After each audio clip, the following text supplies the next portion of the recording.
കർത്താവിൻ്റെ അതിപരിശുദ്ധ നാമം ഈ പ്രഭാതത്തിലും മഹത്വപ്പെടുമാറാകട്ടെ. എല്ലാ സഹോദരങ്ങൾക്കും വേഗം വരുന്ന യേശുക്രിസ്തുവിൻ്റെ അതിശ്രേഷ്ഠ നാമത്തിൽ ക്രിസ്തീയ വന്ദനത്തെ അറിയിക്കുന്നു. യഹോവയിങ്കലെ സന്തോഷം എന്നും നമ്മുടെ ബലമാകട്ടെ. ഓരോ കാലഘട്ടത്തിലും ദൈവത്തിൽ സന്തോഷിക്കാൻ, പരിശുദ്ധാത്മാവിൽ ആനന്ദിക്കാൻ അവിടെ നമ്മെല്ലാം ഇടയാക്കട്ടെ എന്ന് പ്രാർത്ഥിക്കുന്നു. വീഴാതെ വണ്ണം നമ്മെ സൂക്ഷിക്കുന്ന കാലുകൾ ഏറെക്കുറെ വഴുതിപ്പോയി എന്ന് പറയുമ്പോൾ ആസാഫിന് അന്നേരം ഒന്നും ഗ്രഹിക്കാൻ പറ്റിയില്ല. പക്ഷേ ദൈവത്തിൻ്റെ ആലയത്തിൽ ചെന്ന് മുട്ടുമടക്കിയിട്ട് ദൈവമേ എന്താണ് കാര്യം എന്ന് ചോദിച്ചപ്പോൾ താൻ പറയുക, എങ്കിലും നീ എന്നെ വലം കൈക്ക് പിടിച്ചിരിക്കുന്നു. നിന്നോടടുത്തിരിക്കുന്നത് ദൈവമേ എനിക്കേറെ നല്ലതാണ്. അങ്ങയുടെ പ്രവൃത്തികളെ വർണ്ണിക്കാൻ. നോക്കൂ, മുട്ടുകുത്തിയാ കഴിഞ്ഞപ്പോഴാണ് ദൈവിക വെളിപ്പാടിൻ്റെ ആഴം തനിക്ക് മനസ്സിലായത്. ഏറെക്കുറെ വഴുതിപ്പോയി എന്ന് പറയുമ്പോൾ താൻ തകർന്നു പോയ സമയമാണ്. ദുഷ്ടന്മാരുടെ സൗഖ്യം കണ്ട് ഡംഭിച്ചു സംസാരിക്കുന്നവർ, ധാഷ്ട്യത്തോടെ നിൽക്കുന്നവർ, വമ്പു പറയുന്നവർ, അവരുടെ നടുവിൽ താൻ മുട്ടുമടക്കി ദൈവത്തിൻ്റെ മുമ്പാകെ കാര്യം ബോധിപ്പിച്ചപ്പോൾ തനിക്ക് മനസ്സിലായി, എൻ്റെ കയ്യിൽ ഒരുവൻ പിടിച്ചിട്ടുണ്ട്. ദൈവത്തോട് ഞാനതുകൊണ്ട് അടുത്തിരിക്കും. പ്രിയ സഹോദരങ്ങളെ, നമ്മുടെ ജീവിതത്തിൽ പ്രതീക്ഷകൾ നഷ്ടപ്പെടുമ്പോഴും ഇങ്ങനെ പറയാൻ കഴിയുമോ? ഞാൻ മുട്ടുമടക്കും, എൻ്റെ ദൈവത്തോട് ഞാൻ പ്രാർത്ഥിക്കും. യഹോവയായ കർത്താവിൻ്റെ പ്രാർത്ഥന കേൾക്കും. ആ ഒരു ഉറപ്പുണ്ടവർ ഇന്ന് പകൽ സ്തോത്രം ചെയ്തിട്ട് പറ. ആര് പ്രാർത്ഥിച്ചില്ലെങ്കിലും, ആരാധിച്ചില്ലെങ്കിലും, ആര് പിന്മാറിപ്പോയാലും എനിക്കത് പറ്റില്ല. എന്നെ വീണ്ടെടുത്തവൻ ആരാന്നും,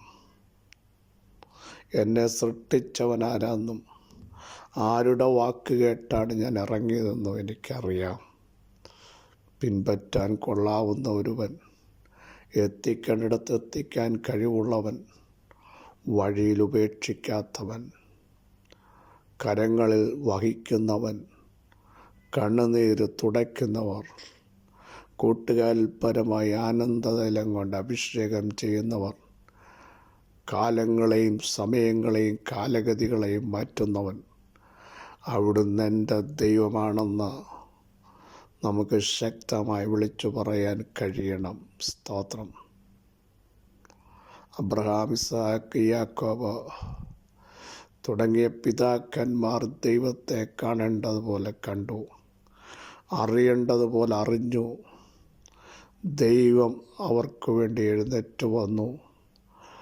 അവർ കാൽവെച്ച ദേശം കൊടുത്തു. ദൈവം അവർക്ക് വേണ്ടി യുദ്ധം ചെയ്തു. അവരോട് പറഞ്ഞ വാഗ്ദത്തങ്ങളൊന്നുപോലും ദൈവം നിഷ്ഫലമാക്കിയില്ല. ഇന്നു പകലും വിളിച്ചു പറയുന്നു, നമ്മോടും നമ്മുടെ കുടുംബത്തോടും വാക്ക് പറഞ്ഞതൊരു മനുഷ്യനല്ല, മനുഷ്യ ശബ്ദമല്ല. മനുഷ്യൻ സാഹചര്യത്തിനനുസരിച്ച് വാക്ക് മാറ്റുമ്പോൾ വാക്കിൽ വിശ്വസ്തൻ. ഊവ് ഊവ് എന്ന് പറഞ്ഞാൽ അതുപോലെ സംഭവിപ്പിക്കുന്നവൻ നമ്മുടെ ചാരയുണ്ടെന്ന് വിശ്വസിക്കുന്നവർ സ്തോത്രം ചെയ്യൂ. ധൈര്യത്തോടെ ഇന്ന് പ്രഭാതത്തിലും പറ, എൻ്റെ നീതിമാൻ വിശ്വാസത്താൽ ജീവിക്കും. എല്ലാ ദിവസവും ആവർത്തിച്ചു പറയണം, എൻ്റെ നീതിമാൻ വിശ്വാസത്താൽ ജീവിക്കും. വിശ്വാസത്തിൻ്റെ നായകനും പൂർത്തി വരുത്തുന്നവനുമായ കർത്താവിനെ നോക്കിക്കൊണ്ട് മുൻപോട്ട് പോകാൻ തയ്യാറാകുമെങ്കിൽ എല്ലായ്പ്പോഴും എല്ലായിടത്തും നമുക്ക് ജയം നൽകുന്ന ഒരു ദൈവമുണ്ടെന്ന് ആവർത്തിച്ചു പറയുന്നു. പരാജയപ്പെട്ടവൻ്റെ പിന്നാലെയല്ല നമ്മൾ ഇറങ്ങിയത്. അവിടുന്ന് വിളിച്ചു പറഞ്ഞു, ഞാൻ ലോകത്തെ ജയിച്ചിരിക്കുന്നു. ലോകത്തെയും രോഗത്തെയും പാപത്തെയും ദുഷ്ടശക്തികളെയും ജയിച്ച ഒരുവനാണ് നമ്മുടെ കർത്താവ്. ആ ഒരു തിരിച്ചറിവിന്ന് പ്രഭാതത്തിലും നമ്മുടെ അകത്ത് വ്യാപരിക്കട്ടെ. 63-ാം സങ്കീർത്തനം 2-ാമത് വാക്യം നമുക്ക് സുപരിചിതം. അങ്ങനെ നിൻ്റെ ബലവും മഹത്വവും കാണേണ്ടതിന് ഞാൻ വിശുദ്ധ മന്ദിരത്തിൽ നിന്നെ നോക്കിയിരിക്കുന്നു. യഹൂദ മരുഭൂമിയിൽ വെച്ച് ദാവീദ് ചമച്ചതാണ്. ഓടിപ്പോകുമ്പോൾ, ആശയറ്റപ്പോൾ, പ്രതീക്ഷ നഷ്ടപ്പെട്ടപ്പോൾ താൻ പറയുകയാണ്, ദൈവമേ അങ്ങാണ് എൻ്റെ ദൈവം. വ്യക്തിപരമായി വിളിച്ചു പറയുക, അങ്ങ് എൻ്റെ ദൈവമാണ്. ദൈവമായിട്ട് അങ്ങനെ ഒരു പേഴ്സണൽ ബന്ധം നമുക്കുണ്ടോ? മറ്റാരുടെയും കെയർ ഓഫിൽ അറിയപ്പെടുന്ന ദൈവമാകരുത്. ദൈവമേ അങ്ങ് എൻ്റെ ദൈവം, അങ്ങൻ്റെ തലമുറകളുടെ ദൈവമെന്ന് എത്ര പേർക്ക് പ്രഖ്യാപിക്കാൻ കഴിയും? പ്രിയരേ, മരുഭൂമിയിലാണ് ദാവീദ്. താൻ പറയുകയാണ്, എനിക്ക് മരുഭൂമിയിൽ വേണ്ടത് അക്ഷരാർത്ഥത്തിൽ വെള്ളമാണെങ്കിലും എൻ്റെ ഉള്ളം നിന്നോട് ചേരുവാൻ ദാഹിക്കുന്നുവെന്ന് കോരപുത്രന്മാർ പറഞ്ഞ അതേ പ്രസ്താവന തന്നെ ഇവിടെ പറയുന്നു.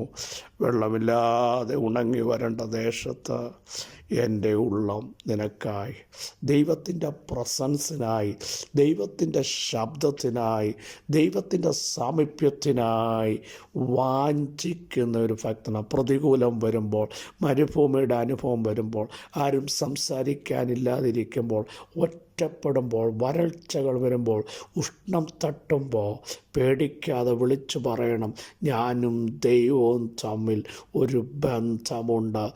എൻ്റെയും ദൈവത്തിൻ്റെ പ്രസൻസിലേക്ക് വരിക എന്നുള്ളതാകണം.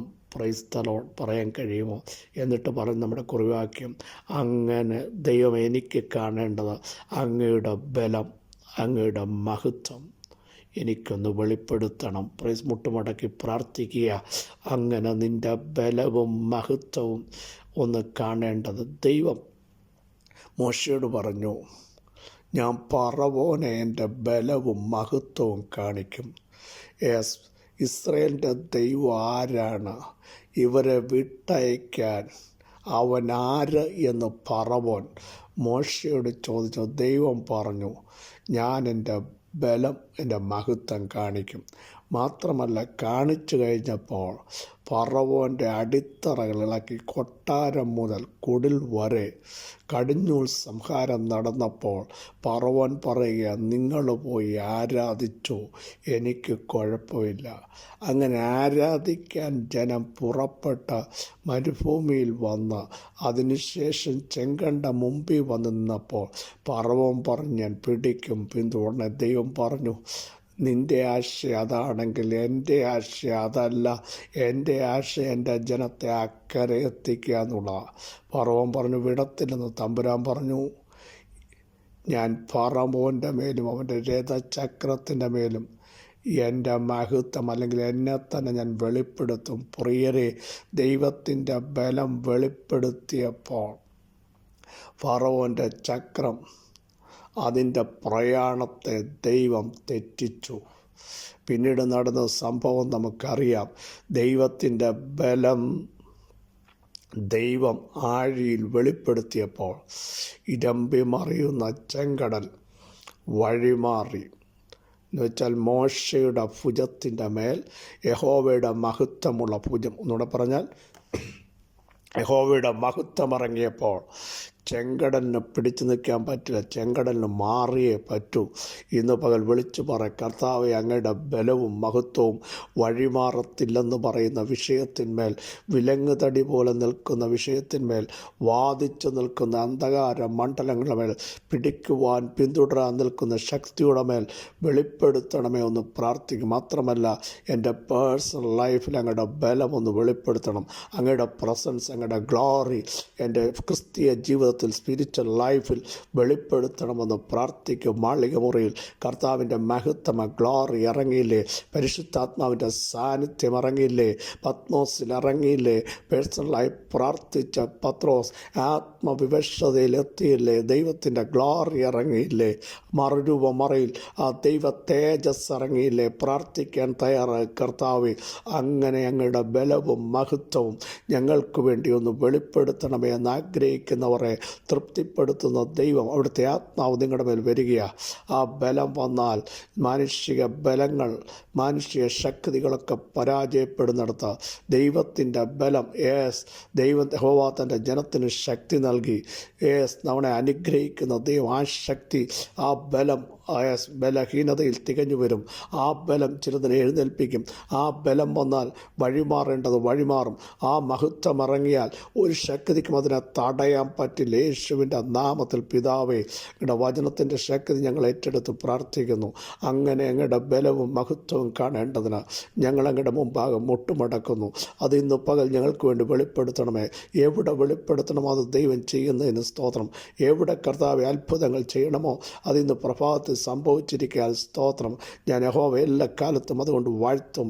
ഏത് പ്രതിസന്ധി വന്നാലും മരുഭൂമിയുടെ അനുഭവം വന്നാലും ദൈവം എൻ്റെ ദൈവം എന്ന് വിളിച്ചു പറയാൻ മാറാത്ത ദൈവം, മറക്കാത്ത ദൈവം, സൃഷ്ടിതാവായ ദൈവം, ഉന്നതനായ ദൈവം, മരണത്തെ ജയിച്ചവൻ എൻ്റെ ദൈവം എന്ന് വിളിച്ചു പറയാൻ ഞങ്ങളെ ഇടയാക്കണം. ഇത് പകൽ നൽകിയ വിടുതലുകൾക്ക് സ്തോത്രം, സൗഖ്യത്തിന് സ്തോത്രം, ബലത്തിന് സ്തോത്രം, ദൈവിക സമാധാനത്തിന് സ്തോത്രം. സകല മഹത്വം അങ്ങേക്ക് യേശുവിൻ നാമത്തിൽ തന്നെ. ആമേൻ, ആമേൻ. പ്രിയ സഹോദരങ്ങൾ, ധൈര്യത്തോടെ പറ, ദൈവം എൻ്റെ ദൈവമാണ്. അവിടുത്തെ മഹത്വവും ബലവും എനിക്കും എൻ്റെ കുടുംബത്തിനും വേണ്ടി വെളിപ്പെടുത്തണമെന്ന് പ്രാർത്ഥിക്കൂ. എൻ്റെ ആത്മീക ജീവിതത്തിൽ ദൈവത്തിൻ്റെ മഹത്വം ഒന്നിറങ്ങട്ടെ. ആ പ്രസൻസിനകത്തേക്ക് എന്നെ കൊണ്ടുവരണമേ പ്രാർത്ഥിക്കാൻ തയ്യാറാകൂ. ദൈവം ഈ വചനങ്ങളാൽ നിങ്ങളെ സഹായിക്കട്ടെ. ക്രിസ്തുവിൽ നിങ്ങളുടെ സഹോദരൻ താശ ബിജു മാത്യു.